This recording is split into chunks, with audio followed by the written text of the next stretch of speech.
Welcome to all of you on my YouTube classes. आज हम लोग फिनेंशियल मैनेजमेंट में लेवरेज का थर्ड क्लास देख रहे हैं। इससे पहले हम लोगों ने लेवरेज की 2 क्लासेस कर लिए हैं। अगर आप लोगों ने वो क्लास नहीं किया है तो पहले जाकर वो क्लास कंप्लीट कर ले। आज हम लोग थर्ड क्लास में कुछ इम्पोर्टेंट चीज़ देखेंगे। आज हमारा जो पहला इम्पोर्टेंट चीज़ है, हम ये देखेंगे कि हम इसको एग्जाम में कैसे करेंगे। अभी तक आप लोगों ने सिर्फ कॉन्सेप्ट समझा कि हमें क्वेश्चन करना कैसे है, बट आज हम प्रेजेंटेशन देखेंगे कि एग्जाम में इस चीज को कैसे प्रेजेंट करेंगे। हम लोगों ने लास्ट क्लास तक क्वेश्चन नंबर 6 कंप्लीट कर लिया था और बाकी सब होमवर्क था। होप आप लोगों ने इसे ट्राई किया होगा। अभी हम इन सबको बनाएंगे और आपको फुल प्रेजेंटेशन बताएंगे कि एग्जाम में प्रेजेंट कैसे करना है। सबसे पहले आप लोग जो स्टेटमेंट बनाते हैं सेल्स, आपको जो स्टेटमेंट लिखा जाता है सेल्स लेस वेरिएबल कॉस्ट, ये आता है कंट्रीब्यूशन एंड फर्दर ऑन आप जैसे जाते हैं, इस स्टेटमेंट को हम बोलते हैं statement of income. Statement of income, ये पहला चीज है। दूसरा इंपॉर्टेंट पॉइंट है, क्वेश्चन में बहुत बार आपको ईबीआईटी यानी earning before interest and tax नहीं लिखा हुआ रहेगा, इसके जगह ये देगा ऑपरेटिंग प्रॉफिट।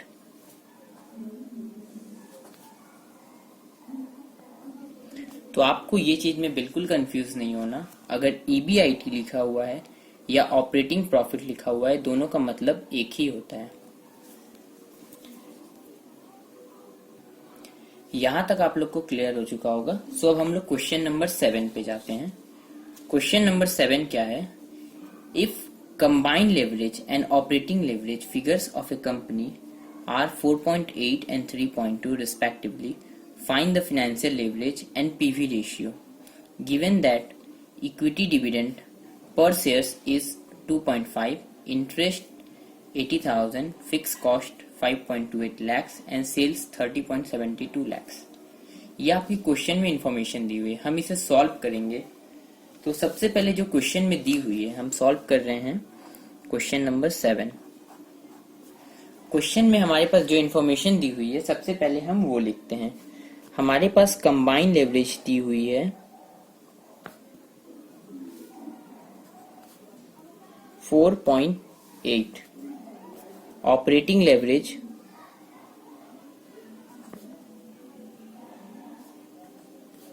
3.2।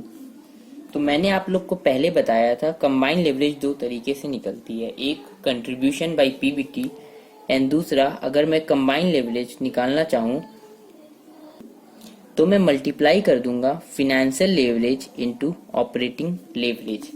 हमारी कंबाइन लेवरेज 4.8 दी हुई है, फिनेंशियल लेवरेज हमें पता नहीं और ऑपरेटिंग लेवरेज 3.2 दी हुई है।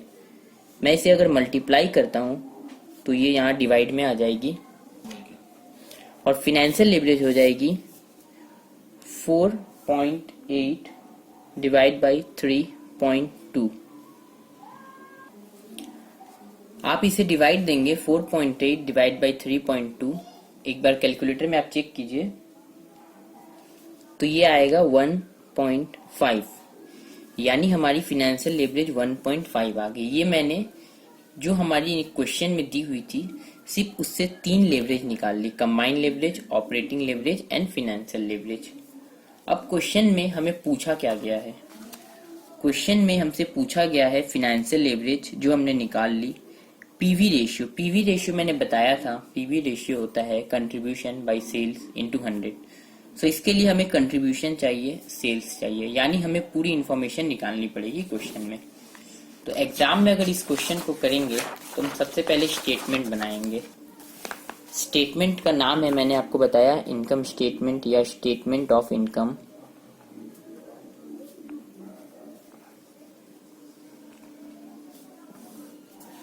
ये जो स्टेटमेंट है इसको हम लिखते हैं पहले पर्टिकुलर्स अमाउंट रुपीज। सबसे पहले आती है सेल्स, इसमें से हम लेस कर देंगे वेरिएबल कॉस्ट तो आ जाएगी कंट्रीब्यूशन। इसमें हम लेस कर देंगे फिक्स कॉस्ट, तो आ जाएगी हमारी EBIT। इसमें हम लेस करेंगे इंटरेस्ट, तो ये आ जाएगी PBT। क्वेश्चन में टैक्स की कुछ इन्फॉर्मेशन नहीं दी हुई है। अब क्वेश्चन में जो जो दिया हुआ है हम उसे पुट करेंगे। सबसे पहले क्वेश्चन में दी हुई है इंटरेस्ट पेबल 0.80 लाख, यानी इंटरेस्ट हमारी 80,000 है। मैंने यहाँ पे इंटरेस्ट पे लिख दिया 80,000।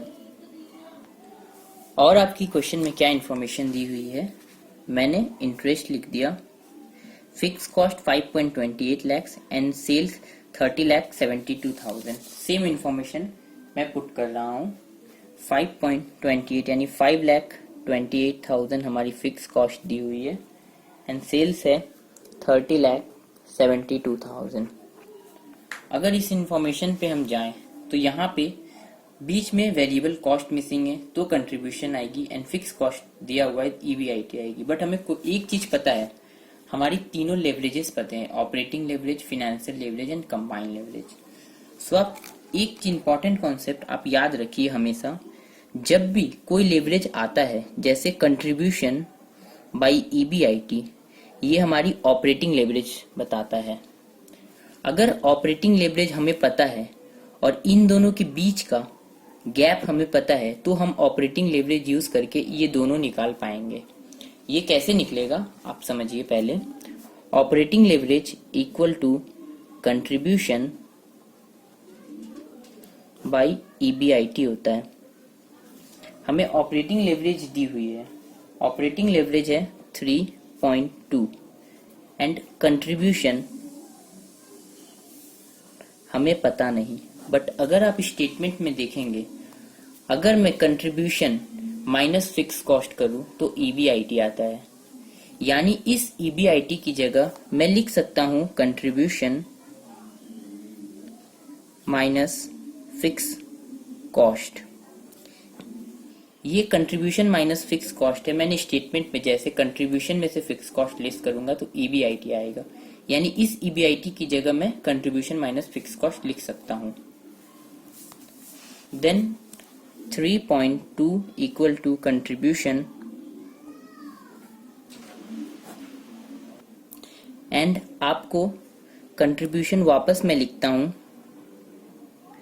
एंड आपको फिक्स कॉस्ट की वैल्यू पता है 5,28,000। मैं इसे सॉल्व करूंगा, देन 3.2 कंट्रीब्यूशन माइनस 5,28,000 में 3.2 मल्टीप्लाई करेंगे तो कितनी आती है 16,89,600 इक्वल टू कंट्रीब्यूशन। मैं इस कंट्रीब्यूशन को यहाँ पे लाऊंगा, देन 3.2 में ये माइनस हो जाएगा 1, तो यानी 2.2 contribution equal to 16,89,600। Then contribution equal to 16,89,600 divide by 2.2। इसे आप सॉल्व कीजिएगा तो आएगा 7,68,000। सो ये हमारी कंट्रीब्यूशन निकल गई 7,68,000। तो मैं इसे अब यहाँ पे लिख दे रहा हूँ 7,68,000। सो मुझे कंट्रीब्यूशन पता चल गई, फिक्स कॉस्ट मैंने उसमें लेस कर दिया, तो यहाँ पे हमारी EBIT आ जाएगी। EBIT कितनी आएगी 2,40,000 EBIT आ गई। इसमें 80,000 इंटरेस्ट है, देन 1,60,000 हमारी PBT आ गई। अब मुझे निकालना है वेरिएबल कॉस्ट। अगर मुझे सेल्स दी हुई है एंड वेरिएबल कॉस्ट दी हुई, वेरिएबल कॉस्ट नहीं पता बट कंट्रीब्यूशन पता है, इन दोनों का मैं डिफरेंस निकालूंगा तो मुझे वेरिएबल कॉस्ट पता चल जाएगी। तो हमारी वेरिएबल कॉस्ट कितनी आ रही है आप कैलकुलेटर में चेक कर लीजिए, 30,72,000 माइनस 7,68,000।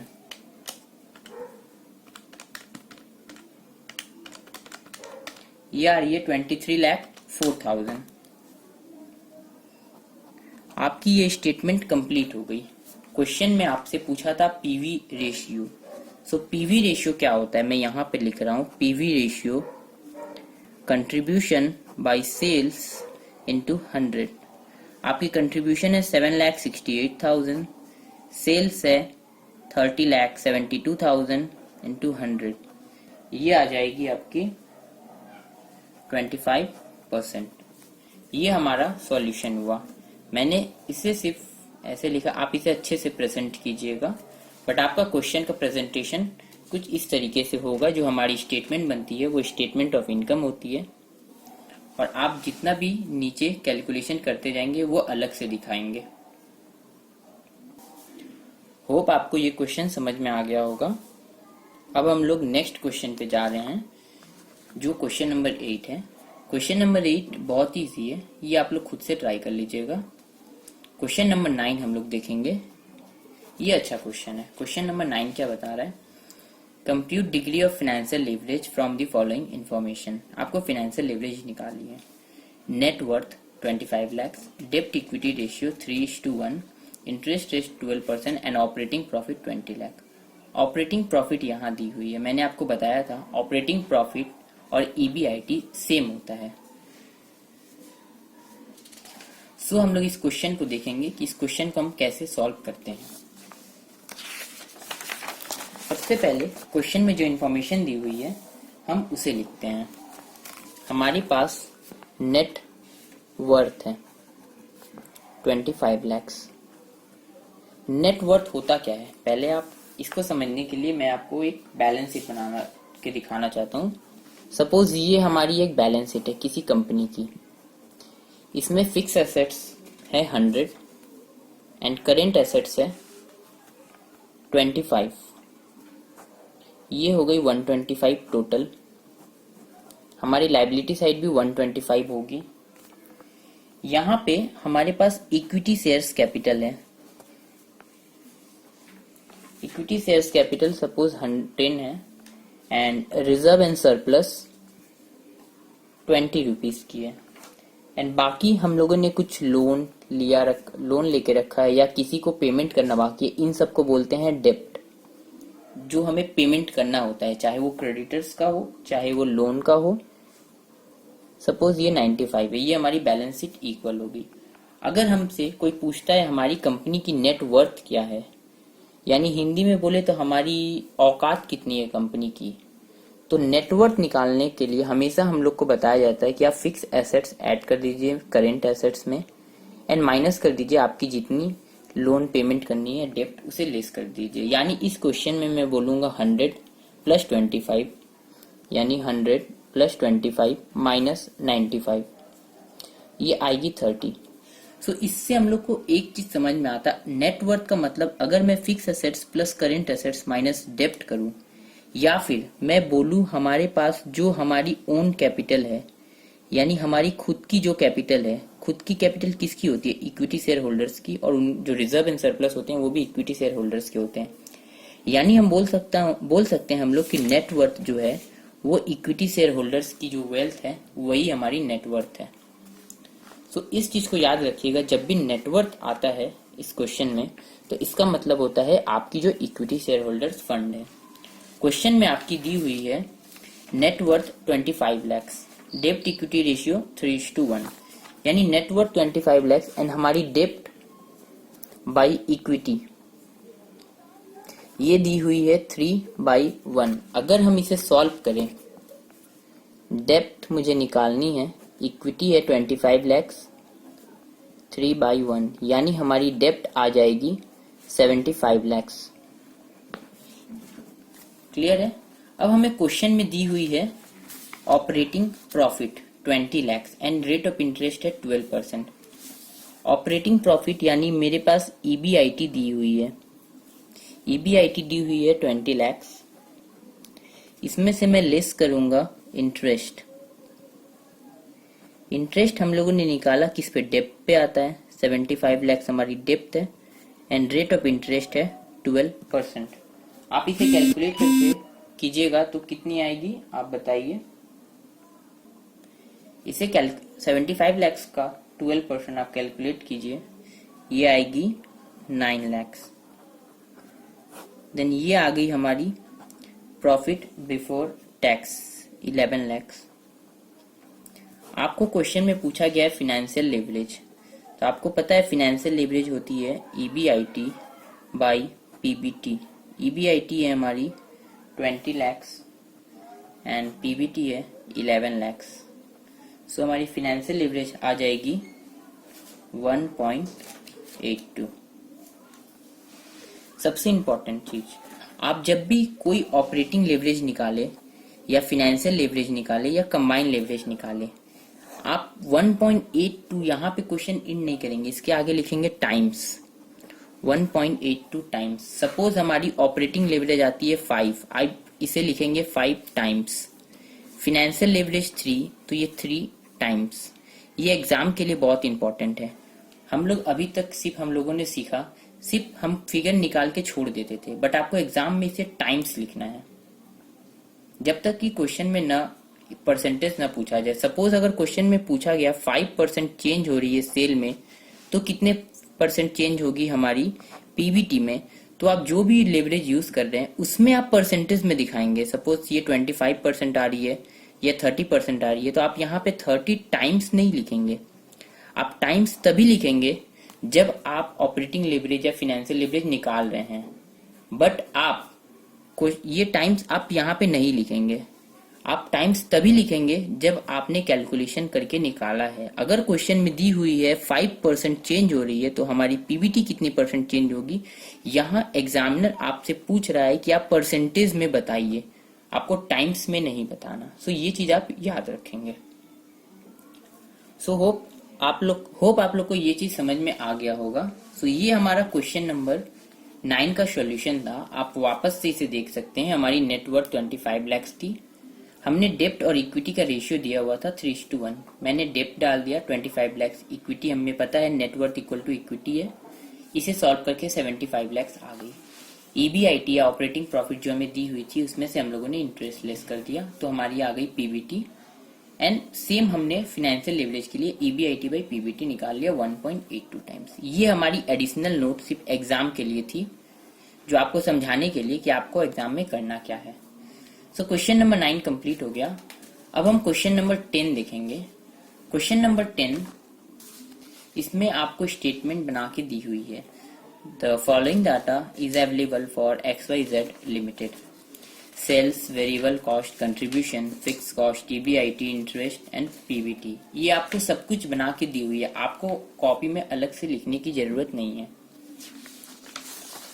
अब क्वेश्चन में 3 स्टेटमेंट दी हुई है। पहला, using the concept of financial leverage, by what percentage will the taxable income increase if EBIT increase by 6%? सो इस क्वेश्चन को हम लोग अगर सबसे पहले अगर इस क्वेश्चन को सॉल्व करना होगा तो हमें तीनों लेवरेज जाननी होगी कि हमारी ऑपरेटिंग लेवरेज क्या है, फिनेंशियल लेवरेज क्या है एंड कंबाइंड लेवरेज क्या है। सो इस क्वेश्चन को हम पूरे एग्जाम प्रेजेंटेशन में शो करेंगे। तो आप लोग इसे क्वेश्चन को देखिए, मैं कैसे इसे प्रेजेंट करता हूँ। क्वेश्चन नंबर 10, हमें वापस से स्टेटमेंट बनाने की जरूरत नहीं है क्योंकि क्वेश्चन में स्टेटमेंट दी हुई है। हम सबसे पहले निकालेंगे ऑपरेटिंग लेवरेज। ऑपरेटिंग लेवरेज आपको यहाँ पे फॉर्मूला लिख के दिखाना होगा, और बहुत सारे लोगों का आदत होता है वो कंट्रीब्यूशन को CONT PBT शॉर्ट फॉर्म में लिख देते हैं। आपको एग्जाम में अगर आपने ऐसे लिखा तो आपको मार्क्स नहीं मिलेगा। एग्जामिनर को ये नहीं पता कि PBT क्या होता है, ऑल्दो वो चेक करे उसे पता होता है, बट वो फिर भी आपसे जानना चाहता है कि PBT का फुल फॉर्म क्या आपको पता है या नहीं पता है। सो आप कोई भी चांस न दें कि एग्जामिनर आपका मार्क्स काटे। Operating leverage equal to contribution by profit, operating leverage equal to contribution by EBIT यानी earning before interest and tax. ये हमारी ऑपरेटिंग लेवरेज होती है। सो ऑपरेटिंग लेवरेज निकालने के लिए आपके पास कंट्रीब्यूशन स्टेटमेंट में दी हुई है 1,40,000 and EBIT 40,000। So 1,40,000 and EBIT है 40,000। आप इसे कैलकुलेटर में चेक कीजिए कितनी आती है। 3.5। अब 3.5 यहीं पे नहीं छोड़ेंगे, आपको यहाँ पे लिखना होगा 3.5 times. Then next financial leverage. Financial leverage equal to earning before interest and tax, earning before interest and tax by PBT यानी प्रॉफिट बिफोर टैक्स। आपकी EBIT कितनी दी हुई है 40,000 एंड PBT 35,000, ये आ जाएगी 1.14 टाइम्स। Next combined leverage.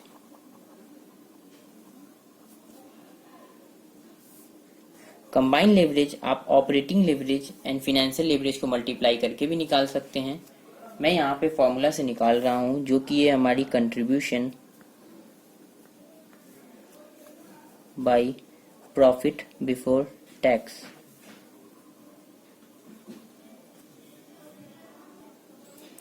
हमारी contribution दी हुई है 1,40,000 एंड प्रॉफिट बिफोर टैक्स है 35,000, ये आ जाएगी 4 टाइम्स। ये आपने स्टेटमेंट से 3 लेवरेज निकाल ली। अब पार्ट ए क्या कह रहा है, using the concept of financial leverage. अगर मैं पार्ट ए सॉल्व करूंगा, सबसे पहले फिनेंशियल लेवरेज है, हमारी फिनेंशियल लेवरेज है 1.14 times. Then using the concept of financial leverage, by what percentage will taxable income increase if EBIT increase by 6%? ये यहाँ पे मैं रफ में आपको समझा रहा हूँ कि क्वेश्चन पूछना क्या चाह रहा है। क्वेश्चन पूछ रहा है कि what percent of PBT यानी PBT में कितनी परसेंट चेंज होगी अगर हमारी EBIT 6% से चेंज हो रही है, ये क्वेश्चन में पूछ रहा है। मैंने आप लोग को बताया था, जब भी हम ऊपर से नीचे की तरफ आएंगे तो हम मल्टीप्लाई करते हैं, एंड नीचे से ऊपर की तरफ जाएंगे तो हम डिवाइड करते हैं। ये आप लोग को कॉन्सेप्ट मैंने पहले बता चुका है। EBIT हमें दी हुई है, हमें PBT निकालना है, यानी हम ऊपर से नीचे की तरफ अब आ रहे हैं। हमारा पहले होता है सेल्स, फिर वहां से निकलती है contribution, then EBIT, then PBT। अब EBIT से PBT की तरफ जा रहे हैं, जो फिनेंशियल लेवरेज से आपको निकालनी है। तो ये मैंने आपको जस्ट रफली समझाया था। अब इस क्वेश्चन को एग्जाम में लिखेंगे तो यहां से आपको लिखना होगा financial leverage 0.14 implies that if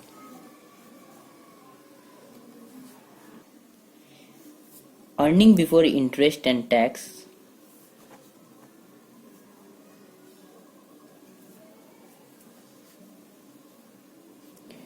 change by 1 times,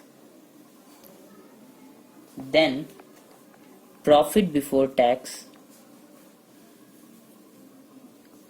will change by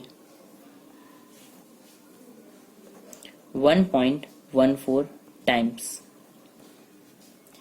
ये हो गया, आपने पहले इसे डिफाइन कर दिया। Hence, to get 6% change in EBIT required, sorry मैंने यहाँ पे एक गलत लिख दिया, आप यहाँ से वापस लिखिएगा। if there is 6% change in EBIT, then PBT will change by, आपको पता है यहाँ मल्टीप्लाई किया जाता है, 6 into 1.14 हम मल्टीप्लाई करेंगे तो 6.85%। आपको यहाँ पे मैंने परसेंटेज लिखा, क्यों? क्योंकि क्वेश्चन में दी हुई थी हमें सेल, हमारी जो EBIT वो 6% से चेंज हो रही है, तो हमारी PBT कितनी परसेंट से चेंज होगी। यहाँ मैंने टाइम्स नहीं लिखा, बट जब मैं इसको इंटरप्रेट कर रहा था मैंने यहाँ पे क्लियरली लिखा है कि अगर ये 1.14 टाइम्स इम्प्लाइज करती है कि अगर हमारी EBIT 1% से चेंज होती है तो PBT 1.14 टाइम्स से चेंज होगी। सो हमारा आंसर आ गया 6.85 टाइम्स, 6.85%। नेक्स्ट हम देखते हैं हमारी स्टेटमेंट बी क्या दी हुई है। बी दी हुई है using the concept of operating leverage by what percentage will EBIT increase if there is 10% increase in sales। सो आप लोग क्वेश्चन नंबर बी आप लोग देख सकते हैं, using the concept of operating leverage by what percentage will EBIT increase if there is 10% increase in sales. ये आप लोग खुद से ट्राई कीजिएगा, मैं इसका आंसर आपको बता देता हूं। इसका आंसर आएगा क्वेश्चन नंबर बी का 35%। एंड क्वेश्चन नंबर सी है, ये भी बहुत इजी है, आपको इसे कंबाइन लेवरेज की सहायता से आप सॉल्व कर सकते हैं क्योंकि यहाँ पे कुछ नहीं दिया। Using the concept of leverage by what percent will the taxable income increase if sales increase by 6%। आपको यहाँ पे सेल्स दी हुई है and what percent of taxable income पूछा गया, यानी आपसे PBT के बारे में पूछा जा रहा है। तो आपको पता है कि अगर मैं कंट्रीब्यूशन से सेल्स की तरफ जाऊं, कंट्रीब्यूशन से PBT की तरफ जाऊंगा तो हमें कंबाइन लेवरेज यूज करना पड़ेगा। सो आप यहाँ पे कंबाइन लेवरेज यूज करके इसका आंसर निकाल सकते हैं। इसका आंसर आएगा 24%। ये आप लोग खुद से ट्राई कीजिएगा, मैंने ए सॉल्व कर दिया है, सेम उसी कॉन्सेप्ट पे बी एंड सी सॉल्व कर सकते हैं। अगर आप लोग को किसी में भी कोई डाउट हो तो आप हमें कमेंट सेक्शन में लिख दीजिए। नेक्स्ट क्लास में या जब भी कोई नेक्स्ट टॉपिक हम स्टार्ट करेंगे उसके डिस्क्रिप्शन में हम आपको सॉल्यूशन दे देंगे। सो अब हम लोग क्वेश्चन नंबर 11 देखेंगे।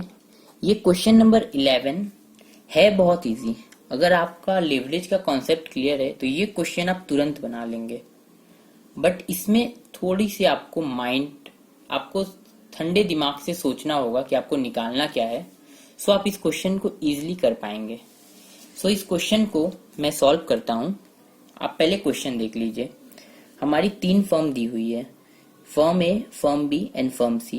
फाइनेंशियल लेवरेज दी हुई है, interest, operating leverage, variable cost as a percentage of sales, यानी हमारी सेल्स की कितनी % वेरिएबल कॉस्ट है ये दी हुई है, एंड इनकम टैक्स रेट दी हुई है। इस क्वेश्चन को हम सॉल्व करते हैं। सबसे पहले इस क्वेश्चन में हमें स्टेटमेंट ऑफ इनकम बनानी होगी। स्टेटमेंट ऑफ इनकम, मैं सबसे पहले फर्म ए का सॉल्व कर रहा हूं। आप इसी लाइन में firm A, firm B and firm C तीनों एक साथ लिख के सॉल्व कर सकते हैं। सबसे पहले हम लेते हैं सेल्स, यहां ऊपर पर्टिकुलर्स लिख लीजिए। सबसे पहले लेते हैं सेल्स लेस वेरिएबल कॉस्ट, ये हमारी आ जाएगी कंट्रीब्यूशन। इसमें हम लेस करेंगे फिक्स कॉस्ट, हमारी आ जाएगी EBIT। इसमें हम लेस करेंगे इंटरेस्ट, ये आ जाएगी PBT। मैं लेस करूंगा टैक्स, तो ये आ जाएगी पैट। मैं यहाँ पे शॉर्ट फॉर्म लिख रहा हूँ, बट आपको शॉर्ट फॉर्म नहीं लिखनी। EBIT earning before interest and tax आप पूरा क्लियरली इंडिकेट कर दीजिए। और अगर आप यहाँ पे शॉर्ट फॉर्म यूज कर रहे हैं तो क्वेश्चन के नोट्स में सबसे लास्ट में आप लिख दीजिए EBIT equal to earning before interest and tax, PBT equal to profit before tax. इसी तरह आप सबको एक्सप्लेन कर दीजिए ताकि आप शॉर्ट फॉर्म यूज कर सके। सो सबसे पहले क्वेश्चन में फर्म ए में आपको क्या इन्फॉर्मेशन दी हुई है, फाइनेंशियल लेवरेज, इंटरेस्ट दी है 200, इंटरेस्ट हम यहाँ पे लिख देते हैं 200, और कुछ भी फिगर नहीं दी हुई। सो मैंने आप लोग को बताया था अगर कोई भी लेवरेज निकलती है उसके बीच की अगर इन्फॉर्मेशन दी हुई है और वो लेवरेज दी हुई है तो हम बाकी सब इन्फॉर्मेशन निकाल सकते हैं। यहाँ पे आपको इंटरेस्ट दी हुई है, ये किसके बीच की है गैप, EBIT एंड PBT, यानी फाइनेंशियल लेवरेज होती है EBIT बाई PBT। क्या आपको फाइनेंशियल लेवरेज दी हुई है क्वेश्चन में? हाँ, 3:1, यानी मैं यहाँ पे फिनेंशियल लिवरेज की जगह लिख सकता हूँ 3/1 equal to EBIT। And same concept मैं PBT को लिख सकता हूँ EBIT minus interest. 3/1 equal to EBIT minus interest हमारी 200 दी हुई है, मैंने इसे क्रॉस मल्टीप्लाई कर दिया। 3 EBIT माइनस इससे मल्टीप्लाई करेंगे 600 इक्वल टू EBIT। ये यहाँ पे चली आएगी, सो हो जाएगी ये 2 EBIT equal to 600, therefore EBIT equal to 600/2 300। आप लोग को ये चीज क्लियर हो गई होगी। फाइनेंशियल लेवरेज हमारी क्वेश्चन में 3:1 दी हुई है। फाइनेंशियल लेवरेज का मतलब होता है EBIT/PBT। मैं EBIT को एज इट इज लिख दिया, बट हमारी स्टेटमेंट में EBIT माइनस इंटरेस्ट करते हैं तो PBT आती है। सो मैंने PBT को इसी से रिप्लेस कर दिया। मैं PBT को लिख सकता हूँ EBIT minus interest. EBIT minus interest करेंगे तो PBT आएगा। सो मैंने इस PBT को इससे रिप्लेस कर दिया और मैंने इससे सॉल्व कर लिया।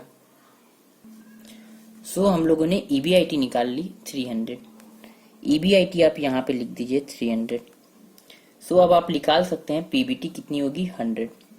टैक्स आपकी क्वेश्चन में दी हुई है 45%।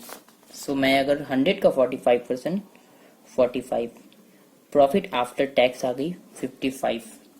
अब क्वेश्चन में हमें निकालना है ऊपर का, यानी ये फिक्स कॉस्ट कितनी होगी, कंट्रीब्यूशन कितनी होगी, वेरिएबल कॉस्ट एंड सेल्स कितनी होगी।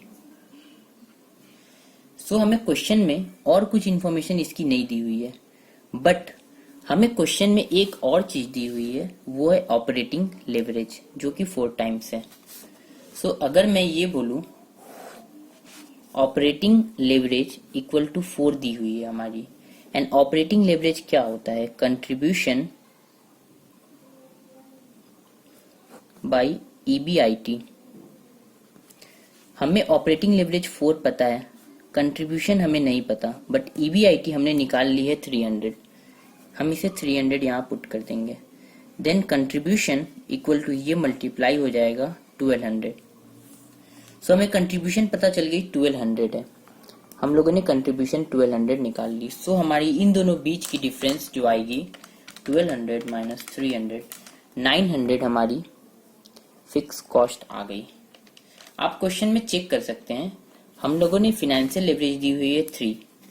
आप इसे चेक कीजिए क्या फिनेंशियल लेवरेज 3 आ रही है। EBIT 300 बाई PBT 100, 3 आ गई, ये ठीक है। एंड ऑपरेटिंग लेवरेज हमारी क्वेश्चन में दी हुई है 4 टाइम्स, यानी ऑपरेटिंग लेवरेज का मतलब होता है कंट्रीब्यूशन 1200 बाई EBIT 300, 4 आ रही है। सो हम लोगों ने दोनों चेक भी कर लिया, हमारे क्वेश्चन के स्टेटमेंट के हिसाब से ये आंसर सही है। अब मेन हम लोग को इम्पोर्टेंट है, हमें ये इनकम स्टेटमेंट कंप्लीट करनी है। हमें वेरिएबल कॉस्ट एंड सेल्स दोनों ही नहीं पता, बट क्वेश्चन में एक स्टेटमेंट और दी हुई है, variable cost as a percentage of sales 66.67%। यानी ये बोलना क्या चाह रहा है, ये क्वेश्चन में हमें ये बता रहा है अगर हमारी सेल्स 100 है, इसमें से कुछ वेरिएबल कॉस्ट है जो क्वेश्चन में दी हुई है 66.67% ऑफ सेल, यानी सेल 100% होगी तो वेरिएबल कॉस्ट होगी 66.67। सो हमारी कंट्रीब्यूशन क्या आ जाएगी, sales minus variable cost equal to contribution होती है। सेल्स 100 है, वेरिएबल कॉस्ट 66.67 है, तो हमारी कंट्रीब्यूशन आएगी 33.33। क्लियर है। तो ये जो 33.33 दी हुई है कंट्रीब्यूशन, और हमें कंट्रीब्यूशन पता है 1200, सो हम इससे निकाल सकते हैं कि ये जो 1200 है ये 33.33 है। अगर इसे मैं 100 से मल्टीप्लाई कर दूं सेल्स लाने के लिए, सो ये हमारी आंसर आ जाएगी 1200 बाई 33.33, 3600। हमारी सेल्स आ गई 3600।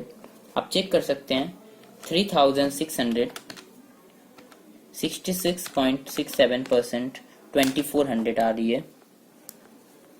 एंड इसमें से आप लेस कीजिए 3600 माइनस 2400, 1200। आपकी आंसर यहाँ मैच करी, यानी ये हमारी स्टेटमेंट सही है। आप जो क्वेश्चन में इंफॉर्मेशन दी उससे कहीं पे भी डिफर नहीं कर रही है। सो ये क्वेश्चन आपको स्टेटमेंट पूछा था, आप यहाँ देख सकते हैं प्रिपेयर इनकम स्टेटमेंट। सो आप लोगों का ये इनकम स्टेटमेंट बन गया। जैसे मैंने फर्म ए का बनाया, आप लोग फर्म बी एंड फर्म सी का भी ट्राई कर लीजिएगा। आप लोग इसी क्वेश्चन का फर्म बी का एंड फर्म सी का बना लीजिएगा। अगर आपको इसमें कोई प्रॉब्लम होता है, आप हमें कमेंट सेक्शन में लिख सकते हैं, मैं वहां पे आपको सॉल्यूशन प्रोवाइड कर दूंगा। सो इसी के साथ हमारा आज का लेवरेज चैप्टर कंप्लीट होता है। इसके बाद हम लोग एक नया चैप्टर स्टार्ट करेंगे। Thanks to all of you for listening me. Bye bye to all of you, take care.